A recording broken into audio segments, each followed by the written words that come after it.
Good morning, friends. On behalf of IMA Anand, I welcome you all on this first ECME. I am going to present on topic of sudden cardiac arrest and cardiopulmonary resuscitation.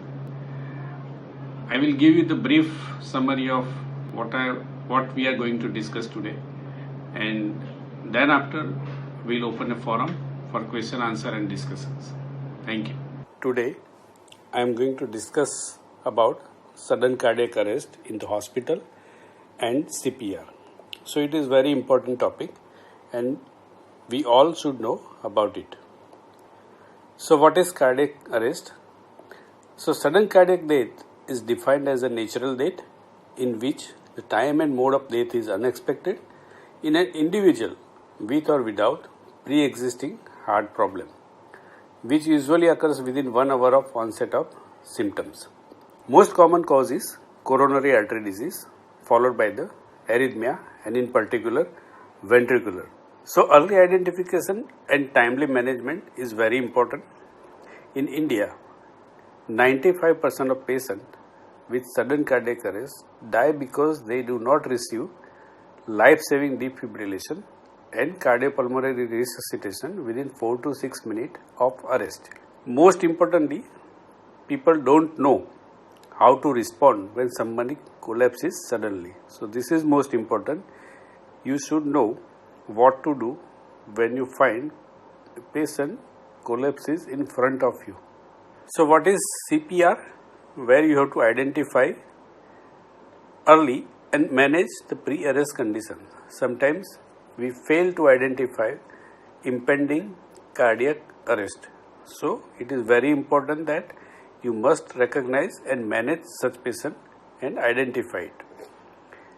Early recognition and activation of code blue. If you are in hospital, if you have code blue team, then activate code blue team or you can ask for help. Initiate high quality CPR. Required, do defibrillation early if there is a shockable rhythm. Early comprehensive life support and post-resuscitation care is also equally important. This is chain of survival which is important and causing a favorable outcome. Now the most important part of the talk is comprehensive cardiopulmonary resuscitation. Details of it you can find it on this website www.ijaweb.org. So like ACLS in India, Indian Society of Anesthesiology also made a cardiopulmonary resuscitation guidelines. It is an algorithmic stepwise approach for optimal outcome of patient in hospital by medics and paramedics. This guideline has been developed considering the infrastructure of healthcare delivery system in India. So we all know that all the guidelines, whether it is cardiopulmonary resuscitation or certain diseases like pneumonia, everything is based on the Western population. So many times it differs or practically impossible for us to implement such guidelines to our patients. So what we have done, it is as per the Indian infrastructure and Indian practices, whatever health practice is going on in India, these guidelines are as per that standard. So this slide will emphasize the need to recognize the patient at risk for cardiac arrest and timely management. In this guideline, 3 main components: chest compression for the blood circulation, airway maintenance for the airway patency, and defibrillation if there is a shockable rhythm.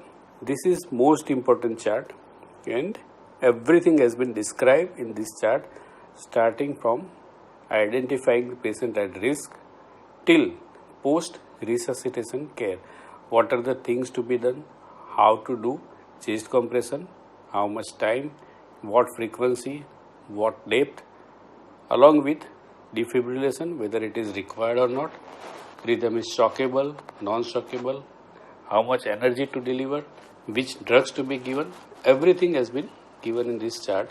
So I request all of you to keep a copy of this chart, flow chart, in your hospital which are easily accessible by the paramedic and the nursing staff. Post resuscitation care, it is usually cardiopulmonary resuscitation or cardiac massage is stopped when there are signs of return of spontaneous circulation.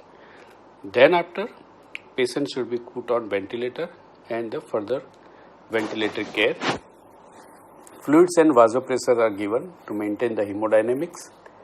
Definitive treatment of underlying cause like coronary intervention to be done if required, and the patient to be kept in a low temperature, that is therapeutic hypothermia. So outcome of such patient depend on the good quality or high quality CPR, early defibrillation in patient with ventricular fibrillation or ventricular tachycardia where the rhythm is shockable, early correction of underlying etiology, and effective post resuscitation care are the essential thing. So this was the brief summary on one of the most important topic.